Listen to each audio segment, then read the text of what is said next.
Hey, welcome on in, guys. Tobin here with you, and thanks for checking out the channel. Hope everybody's doing fantastic out there in Heat Nation. If you guys could subscribe, that'd be great, and appreciate you stopping by the show. You probably guessed it based on the title here. Yup, you bet it, another Jimmy Butler trade story. But I actually wanted to discuss some more of the media stuff around this because I don't really think there is anything new, even though today Shams Charania put out there that this is the latest on Jimmy Butler, and I was like, all right, I'll bite. Let me see what the dude got. And well, didn't feel like much. Didn't feel like there was a whole lot of substance there. So I'm trying to figure this thing out with Shams, man, and what angle he's coming at here from. Because let me just tell you, I do find Shams to be a credible person. You know, a lot of people I think are going back to last year and thinking about the Woj situation, right? And it felt very much like the Heat were going up against a Miami media. The Miami Heat were going up against a media machine that was against them. It felt very much like Woj was carrying water for the Portland Trail Blazers and Joe Cronin and a guy that probably is a big-time source for him, and then even wrote an incredible puff piece for him afterwards.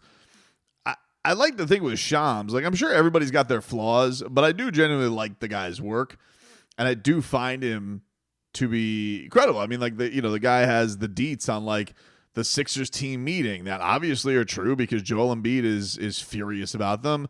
Has had insight from players and all that stuff. So the guy's very clearly good at what he's doing. However,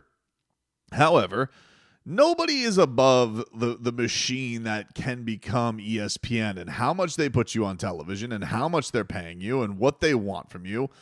And I do wonder if there's an element here of not that stuff is getting made up, but it's just getting puffed up to being bigger than it is just because the machine needs content, right? You're looking right now, what's the big buzz story? I don't bring this up a lot on this channel because I think it's stupid. I think you guys have stayed pretty dang loyal to tuning in, game in or game out, not like you kind of want to hear whatever we got to say about the games. And I haven't, obviously playoffs, things go by, major trades, things go up, and all that stuff. That's natural, but I wouldn't say there's been like a big drop off. Which I'm kind of actually surprised by, to be honest with you. I was like, I gotta figure like this same roster after years, like people are gonna get like to a point where like, Tobin, we're tired of hearing it. But no, to the Heat fans' credit, you guys have stayed pretty loyal to it. So I haven't done a lot on this because I kind of just think it's a waste of breath for me because people are talking about why are the NBA ratings crating, and everybody's got a think piece on it. Everybody's got a there's too many 3-pointers. The NBA leans one way or another two ways. There's too many foreign players. All this stuff. I'm like, I like it. I still enjoy it. It's still probably my favorite sport to watch in and night out. And that's not and a lot of it's like it's not a and that's not with the Heat making a lot of wholesale changes. And I got to tell you, if I had to do a think piece on it, I'll give you one that I think is a huge thing of it. There hasn't been a lot of big moves that have kind of swung the needle one way or another. And a lot of the popularity, I saw a graph the other day on Twitter and somebody had put the rating, like the viewership over like the last 24 years. And you want to know what the era that got the most viewers was? What did you know it? 11 to 14. LeBron James joining Dwayne Wade and Chris Bosh on the Miami Heat. People liked it. People like super teams and people like trades and they like transactions. They do. They like it. They like the dirt. They like the gossip. And so if the basketball can't please tonight because Thunder and Bucks is not like the biggest markets in the world, well, what are we going to talk about? And then you add on top of it in a league right now where there can't really be a ton of moves made because everybody's got aprons and road blockages and there's not a lot of stars that are even willing to move, or there's not a lot of stars that are making a stink to move because they're just not in that position. Right now, and I think I said this over the summer, right now the Miami Heat have their turn at the trough of people and the buzzards are circling your team. That's where they're at right now. And so, just like the Blazers fan had to deal with last year with the Damian Lillard thing, and they were all getting mad at the Heat fan and what was bluster and you're going to take it and all this type of stuff. And they eventually got to celebrate because they said, no, we will not take your trade back. Now, you probably should have. You guys would be, in a much better place if you had the Heat stuff on your roster, but Scoot Henderson, enjoy that, dude. But the Shams thing is fascinating to me because I don't find Shams to be a carnival barker. I don't think that he is a liar. I find him to be a credible person, but I'm trying to really sink in the weeds of what is he actually reporting that's pressing? And it feels like he's trying to come up with something new every day, and there's nothing new. Okay, you had your report. You said that there's 3 teams that Jimmy Butler would be open to being to. It wasn't necessarily a preferred list, but these were his preferred destinations. Then you came in there with a wacky one, the Suns, which seems to interest everybody the most. For whatever reason, the Warriors thing hasn't glommed on. The Rockets, they're not into it. They've kind of shot down any interest on Jimmy Butler. The Mavericks don't make a whole lot of sense. But what's sexy about the Suns? They got a big 3, and they also got a big 3 they could break up and then swap out for another one. And there's a no trade clause. And would Jimmy Butler actually take them over the top? But I want to get to this today because Shams comes in today and he says a couple of things that I just found funny. And again, I'm not saying that he's a liar, but I'm curious about what the point of saying something like this are, right? So he goes on Pat McAfee's show. He's a regular on Pat McAfee. Part of the reason that he's at ESPN is because of Pat McAfee. And Shams said on his reporting, he said that he 1,000% stands behind it. And then, quote, "This is probably the most vetted story that I've ever put out. I am that confident in this story." Okay. First of all, that's a pretty crazy statement to say. Because, one, this man's broken some stories, okay? He's gotten some dirt on the NBA. He's gotten some good stuff from the players and on the inside on the NBA.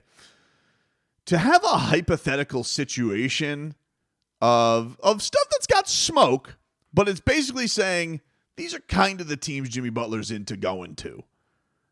That's the most vetted story of your career? Didn't this guy break that Trump had COVID? You're telling me that telling the world that the president is sick with disease, that you vetted that less? Not that you didn't vet it, but that you didn't vet it as much as teams Jimmy Butler might want to go to if the Miami Heat are open to trading him. Nobody finds that crazy? Nobody finds that to be a little bit much from Shams. The most vetted story that I have ever put out. I'm that confident in this story. The man has broken stories that have involved the leader of the free world. He has not vetted those stories as much as he has what teams Jimmy Butler might want to go to. So it's not that I don't believe him. It's just aren't you kind of Hulk Hoganing it up a little bit too much? This is the most vetted story. This one. The story that Jimmy Butler would be open, if traded, the places he'd be most open to are Dallas, Houston, Golden State, and then Phoenix. Okay. Nobody found, I just found that to be a very strange thing for him to say. And look, I get it. You have to stand on business, as the kids say, because you're getting flatly called a liar by Jimmy Butler's representation. Jimmy Butler is placating and loving all of this, that you're getting called a liar. I love it. I love it. I am all for the back and forth. Before he's my agent, that's I guess we're like brothers now. We do everything together. But I feel for him, and at least somebody's sticking up for me. Jimmy Butler then has even taken your reporting and then has thrown his own troll game onto it that I think is making fun of this, but some are taking it as, oh no, he's using this as silent protest. And then some people are like, well, are Bernie Lee and Shams in cahoots, even though Bernie Lee one called him an ambulance chasing piece of shit. It's all become very, very wrestling. But to be fair, that is what sells in the NBA. And it's the Heat's turn at the trough. What sells in the NBA is drama and transactions. That is what gets people interested. It does. People like moves, dude. They like moves. And they like it more than the action right now. So who's the most realistic star that could get moved right now? Jimmy Butler. So this was him today. This was getting ready for the NBA Cup on NBA Countdown. And this is his latest on the Jimmy Butler situation. So the talks are, I'm told the Heat remain open to hearing interested suitors in Jimmy Butler. There's not an urgency that they're operating under. When you look at his salary, $49 million this year, he's got a $52 million player option for next year. The market that we're going to see come this offseason, there's one team with significant cap space, and that's going to be the Brooklyn Nets, $60 million plus. And as of right now in the trade market, the Nets are not believed to be a suitor, and they might not make sense for him come offseason either, because clearly they're more of a rebuilding, retooling situation, and he's going to be a 36-year-old win-now star. And that's why I'm told the Suns and the Warriors are believed to be atop his list of preferred win-now destinations if the Miami Heat were to trade him, the Rockets and Mavericks being the others. But this is a fluid situation. We are going to see this play out over the coming weeks. All right, so there you go. And look, he's not the only one. We've heard local reports that say, yeah, the Suns are interested. Windhorst has given name to the Suns. I don't doubt. Hey, guys, if you told me if the Suns could somehow hoodwink and flip Bradley Beal for Jimmy Butler, of course the Suns are going to be interested in that move. You know, Jimmy Butler's a very good player. If you could flip Bradley Beal, who's a bit of a redundancy with Devin Booker and Kevin Durant, if you could flip that for one of the best playoff performers, one of the best two-way players in the game, is a little bit of a position change. You could probably throw Grayson Allen in the starting lineup or throw him alongside. It probably fits better alongside everybody. Of course you would want him. Of course the Phoenix reporting is going to be that their top guy is Jimmy Butler. And for Jimmy's side of it, okay, Bernie Lee calls him a liar. But what is Bernie Lee's job? Bernie is trying to get Jimmy Butler his bag. Matt Ishbia has a lot of money. Of course they would be atop his list. They say that, who was it? Is it Lacob with the Golden State Warriors? That they will reach deep into the pockets to give and spend and spend and spend. Of course, they would give Jimmy Butler a contract because Steph's on his last legs. He prints money. He's one of the biggest draws still in the game. Of course, they're going to make the move. Why do you think those guys? Is it about win now, or are they pretty good teams who are willing to pay him his money? So is it the most vetted story of Sham's career, or is it kind of like, yeah, we'd be in Shams. We'd be interested. Would you pay Jimmy Butler his money? Yeah. Oh, well, then I think Jimmy Butler would probably be open to it, wouldn't he? So it's one of these things that is, it's all these pieces at the trough. The important thing here is, where are the Heat at with all of this stuff? That would be the latest part of it. And you got to notice, Shams has kind of walked that back. As much as he was urgent, and it would be like, this went from breaking news, big graphic, to, now mind you, there's no urgency with the Miami Heat. They're not looking to make any moves. They are not in a rush. So he has kind of become a caveat cowboy with this. From most vetted story in my career to, and I always say when discussing this, Jimmy Butler still might get traded, guys. I'm not here to tell you it's complete bullshit, okay? We've been talking about this for months. And we knew that this could be the last season. I hope it's not. I have been an advocate to pay Jimmy Butler his extension. And anybody who's watched this channel has known that. Have I talked about other trades if the Heat really don't feel that way? Of course I have. Because that's what I do. I'm going to talk about scenarios. But everybody who knows me knows I wanted the Miami Heat to pay Jimmy Butler because I wanted this to be avoided. I didn't want any drama. I thought that he had done enough to earn that extra year on an extension. But they feel a different way. And typically when the Heat feel like they're at the end of a road with somebody, from D-Wade to Alonzo to Shaq to Tim to Chris Bosh, the only guy who got the jump on the Heat was LeBron James. He's the only star who really got the jump on the Heat. which is what, and look how that left Riles pissed. So much so that he was like, he felt some type of way about that, and probably held it against D Wade, and that's why it was, and that was a bad thing for him to do. He should have taken care of his franchise icon, but in a roundabout way did end up, Riley did get rewarded for it because it did get the team Jimmy Butler. So Shams says this on the panel, and then Richard Jefferson, God love him, not my favorite guy on TV, but he at least asked the very obvious question that really should have been asked the entire time, that I've just been asking somebody to please ask. How does this happen? Because everybody's just been like hot under the collar about trying to make this trade happen. They're all like, whew, oh, Shams, tell me more. But here was Richard Jefferson on NBA Countdown. How do the Phoenix Suns get Jimmy Butler? Let me get this. Okay. Listen, I'm asking. I think Bradley Beal would have to be involved with this. But he'd have to waive his no trade clause. Oh, okay. So this ain't just about what Jimmy Butler wants. It's also about, hey, Bradley, we're sending you someplace else, because I don't see draft assets. I don't see other young assets. And I know Devin Booker and Kevin Durant ain't the people that they're talking about. They do have 1 first-round pick and 3 second-round picks they could trade if they wanted to. Do you think that would be enough to get the $49 million, all of those picks? Bradley Beal salary matches, and then from that point, it's about would the picks be enough? That's not for me to debate. Yeah, but you guys forgot a little thing on the element of this. What about the team that has to take on Bradley Beal, who already didn't want to take on Bradley Beal? I feel like I'm taking crazy pills. They're like, it's like a bunch of bros just at their trade machine who are just like, salary matches? That is a lot to get. 1 first and 3 seconds? That is a lot to give up. Huh? I'm like, I'm just... and I like how Perk's just like, hold on, I got this. And I'm sitting here being like, oh, you adorable little thing. Like, that's great, Perk. Thank you. I've thought this out. It would have to involve Bradley Beal. Oh, would it?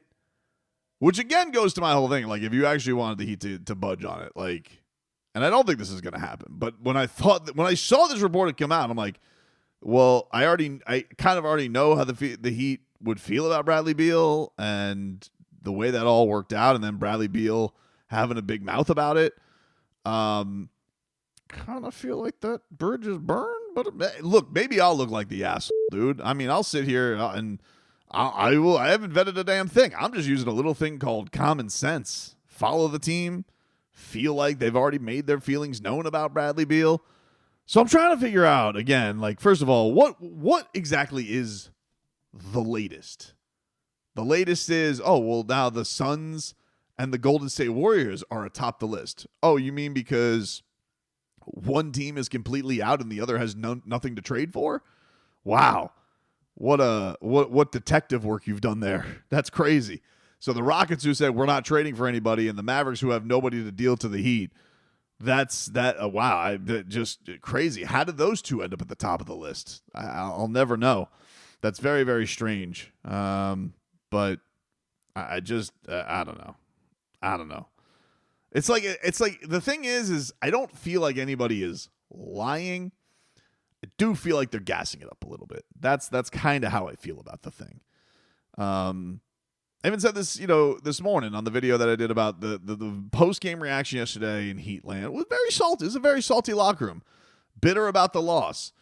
And the thing that has, I think, helped the Heat with all this, man, if the Heat were in a bad funk and all this is going on, I think that the noise could definitely grow, and maybe the pressure grows, and maybe that's what other teams are banking on, to drum this all up in hopes that the Heat go out on this road trip. They've stunk on the road, and they get the snot kicked out of them by the Magic and the Thunder. They lose at home to the Thunder, get the snot kicked out of them by the Magic and Rockets, and then the Heat are just like, all right, maybe it's time to make that move. Never forget, guys, like, there was a time, the Heat don't tank, but there was a time during the 10-31 start. Even Riley was on TNT with David Aldridge talking about, maybe this is time. Maybe it is time to blow this puppy up. Maybe this is the time that you gotta start thinking about the future. And then they went on the most improbable second half run we've ever seen, led by Dion Waiters, Goran Dragic, James Johnson. Insane.